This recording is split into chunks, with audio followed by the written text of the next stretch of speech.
Chef Bob. We're at the Artisan Center in downtown Martinsville, and I'm going to give a little talk about grilling. We all cook outside. We grill steaks. I've seasoned up some steaks and a little bit of chicken, and we're gonna cook them today for you. A lot of people, there's some talk on whether you alternate flipping your steaks to put your diamond lines on them, or if you crisscross your steaks. So I think most people I talk to, they move their steaks to put the diamond lines on. I like to alternate flip my steaks. That's a technique I use. You can see right now I've started one, and if you throw the steak on the grill, I'll grab one here, and you throw the steak on the grill, the lines run up and down on the charbroiler, so throw your steak on at a bit of an angle. See, all three of these steaks are on at a bit of an angle, and so is the chicken. And then basically what I do is when the steak, I'll alternate flipping the steak back and forth. I won't crisscross the line. So when I go to flip a steak for the first time, I throw it so all the lines run up and down. When I flip a steak for the second time, I then flip it so that the lines run sideways. So the neat thing about this is, and I'll show you in 1 second, is if you get a lot of steaks going, if you're a chef in a busy restaurant, you have 20 or 30 steaks going, or even if you're doing a backyard barbecue and you have a lot of steaks going at once that weren't all fired the same, by looking at these steaks, you can tell exactly the position of cooking each steak is. So I'll show you that. We'll throw the last steak on, and I'll show you each position of the steak. So again, throw your steak on at a bit of a 45-degree angle. We'll let them cook up. I'm also doing some chicken, which I'm going to grab with a different pair of tongs today. We've rubbed this chicken in some garlic and herbs and some oil, and oh, that's pretty. And they're throwing some lines on that. But again, for the chicken, I'm using a different set of tongs, and nowadays we want to be as safe as possible. So now I'm going to flip these steaks one more time and again review, and you'll see all the 4 different positions of the steaks.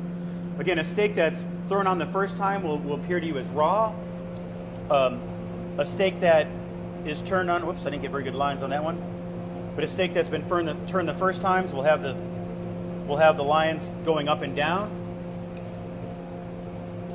A steak that's on its third turn will have the lines going sideways, and a steak that's on its fourth turn will have the lines already diamond lines right there, which is what your ultimate goal is.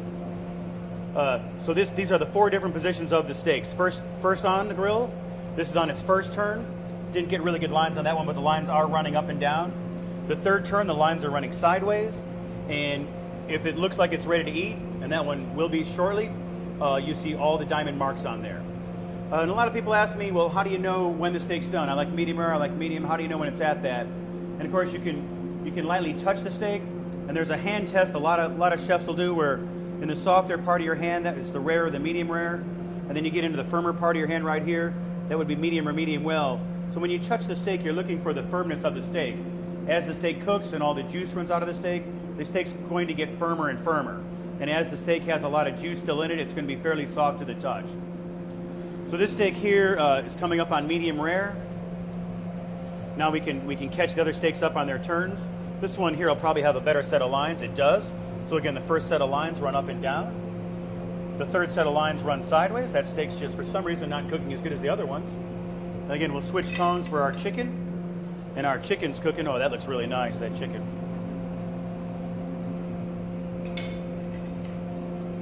All right, so when it's in this position, you can see all the lines. Both of these steaks are basically in a ready-to-eat position. So if people come up, if they're at your barbecue and they want to bring a plate up, you can serve the steaks that have the lines on them. The other ones are still in the cooking process. So you can joke and tell stories while you're barbecuing. You don't have to worry about the position all your steaks are in.